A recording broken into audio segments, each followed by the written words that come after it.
अब नेक्स्ट कहते हैं uses of magnesium and calcium. Calcium और मैग्नीशियम के यूजेस आपसे पूछे जाते हैं, यानी कहाँ कहाँ पे हमें मैग्नीशियम और कैल्शियम जो होते हैं वो देखने को मिल सकता है, ठीक है, इसको कहाँ पे हमें फ़ायदा दे सकता है। सो यहाँ पे इन्होंने बात की है कि जो मैग्नीशियम होती है इसकी डेंसिटी बहुत ज़्यादा कम होती है। डेंसिटी का मतलब कसाफत इसकी कह सकते हैं, ठीक है, बहुत ज़्यादा हल्के होते हैं। तो इसी वजह से ये क्या करते हैं, ये it is use in the formation of light but tough alloys. इसको लाइट यानी हल्के लेकिन मजबूत एलॉयज़ के अंदर इसका यूज़ किया जाता है। जैसे कि ड्यूरेलामीन जो है वो यहाँ पे आप देख सकते हैं एक मिक्सचर होता है एल्यूमिनियम का, कॉपर का, मैग्नीशियम का, मैंगनीज़ का। इस तरह मैग्नीलियम है एक एलॉय है एल्यूमिनियम और मैग्नीशियम का, ठीक है। तो यानी एलॉय जो होती है सॉलिड सोल्यूशन होते हैं। फिर ये क्यों बनाई जाती हैं, ताकि इसकी जो मेटल है उसकी ड्यूरेबिलिटी रहे, मतलब ज़्यादा देर तक मेटल रहे, और दूसरा कि ये मजबूती भी उनको मिल जाती है, ठीक है। मुख्तलिफ जो करोजन होती है करोजन से भी उनको बचाया जाता है। आगे कहते हैं ये जो एलॉयज़ होते हैं इसको यूज़ किया जा सकता है कंस्ट्रक्शन ऑफ एयरक्राफ्ट, यानी जो एयरक्राफ्ट होते हैं उनके कंस्ट्रक्शन में, कार और साथ में जो मूविंग पार्ट्स ऑफ मशीन के अंदर भी इसको यूज़ किया जाता है।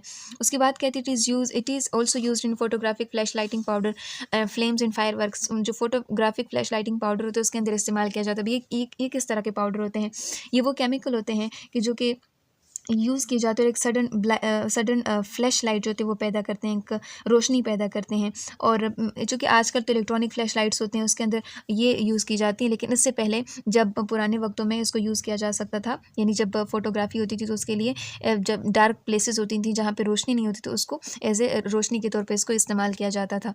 इसके अलावा फ्लेम्स होती हैं, फायरवर्क्स, आतिशबाज़ी और इन चीज़ों में इसको इस्तेमाल किया जा सकता है।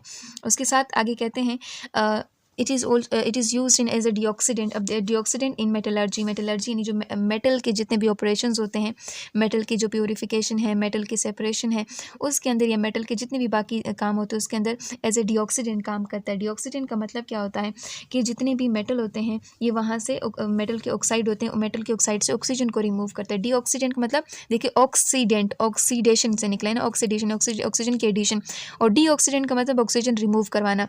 तो ऑक्सीजन रिमूव करवा सकते हैं वेरियस मेटल से, ठीक है, यानी मेटल को प्योरीफाई एक तरह से किया जाता है। टाइटेनियम और यूरेनियम के एक्सट्रैक्शन के लिए भी इसको यूज़ किया जा सकता है। उसके बाद कहते हैं it's compounds such as magnesium oxide are mixed with clay, यानी मिट्टी के साथ ये जो मैग्नीशियम ऑक्साइड होता है इसको मिलाया जाता है, एक आयोनिक कंपाउंड होता है उसको मिलाया जाता है to make refractory bricks for furnace lining. ये जो भट्टियाँ होती हैं ना, आप देख सकते हैं जहाँ से धुआं वगैरह निकलता है, तो इसकी अंदरूनी साइड पे ना मिट्टी के साथ इसको लगाया जाता है। अब ये क्यों, क्योंकि वो जो लाइनिंग होती है उसको नुकसान ना पहुँचे, बहुत ज़्यादा हीट को क्या कर सकते हैं, बर्दाश्त कर सकते हैं। तो इसका चूँकि मेल्टिंग पॉइंट बहुत ज़्यादा हाई होते हैं तो ये मेल्ट नहीं होते ज़्यादा जल्दी, ठीक है।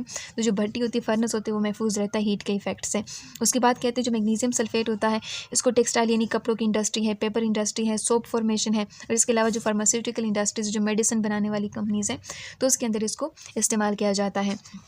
नेक्स्ट कहते हैं कि कैल्शियम के यूजेस आपसे पूछी जाती हैं। कहते हैं कि कुछ यूजेस जो हैं कैल्शियम के आपको बताई गई हैं कि सबसे पहले as a deoxidant in steel casting. Steel casting के अंदर डीऑक्सीडेंट के तौर पे यूज़ किया जा सकता है।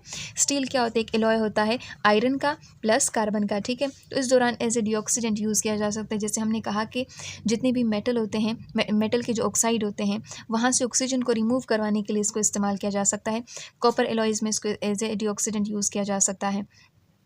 इसके साथ साथ कहते हैं it is used in making calcium fluoride, calcium hydride and in extraction of uranium, यानी मुख्तलिफ जो केमिकल होते हैं उसकी सिंथेसिस में इसको इस्तेमाल किया जा सकता है। यूरेनियम के एक्सट्रैक्शन में इसको इस्तेमाल किया जा सकता है, जैसे हमने यहाँ पर बात की। उसके बाद कहते हैं कि जो कैल्शियम ऑक्साइड होता है जिसको हम लाइम भी कह सकते हैं, इसको यहाँ पे सॉइल की फर्टिलिटी को बेहतर बनाने के लिए इसको इस्तेमाल किया जा सकता है, मतलब फर्टिलाइज़र के तौर पे, खाद के तौर पे इस्तेमाल किया जाता है। कभी कभी जो सॉइल होती है उसकी एसिडिटी, उसके अंदर तेज़ाबियत बढ़ जाती है जिसकी वजह से जो फसल होती है वो अच्छे से नहीं उगती, तो तेज़ाबियत को कम करने के लिए कैल्शियम ऑक्साइड का इस्तेमाल किया जाता है। उसके बाद कहती है it is used for water softening, यानी वाटर सॉफ्टनिंग, जैसे हमने हार्डनेस ऑफ वाटर का कॉन्सेप्ट पढ़ा ना कि वाटर के अंदर ऐसे बहुत सारे केमिकल मौजूद होते हैं जिसकी वजह से अगर आप साबुन इसको उसमें यूज़ भी करेंगे ना तो साबुन अच्छे से झाग नहीं बनाता। तो वाटर को सॉफ्ट करने के लिए वाटर के अंदर वो जो आइंस होते हैं, जो केमिकल्स होते हैं, उसको थोड़ा सा हटाने के लिए इसको इस्तेमाल किया जाता है ताकि जो पानी है वो थोड़ा सॉफ्ट बन जाए और ईजिली आप उससे जो क्लीनिंग पर्पजेस हैं वो परफॉर्म कर सके। उसके बाद कहते हैं पोल्यूशन कंट्रोल के अंदर इसको यूज़ किया जा सकता है। पेपर इंडस्ट्रीज़ हैं, शुगर है, ग्लास मैन्युफैक्चरिंग है, तो इसके अंदर मुख्तलिफ इंडस्ट्रीज़ होती हैं उनके अंदर कैल्शियम का इस्तेमाल किया जाता है। इसके साथ साथ स्टील मेकिंग के अंदर भी इसको इस्तेमाल किया जा सकता है। जैसे हमने कहा था ना स्टील कास्टिंग, तो उनके अंदर एज ए डीऑक्सीडेंट यूज़ किया जा सकता है। तो उसके अंदर यहाँ पे स्टील के वेरियस जो मेकिंग के अंदर वेरियस जो स्टेप्स होते हैं उनके अंदर ये कहीं ना कहीं यूज़ किया जाता है।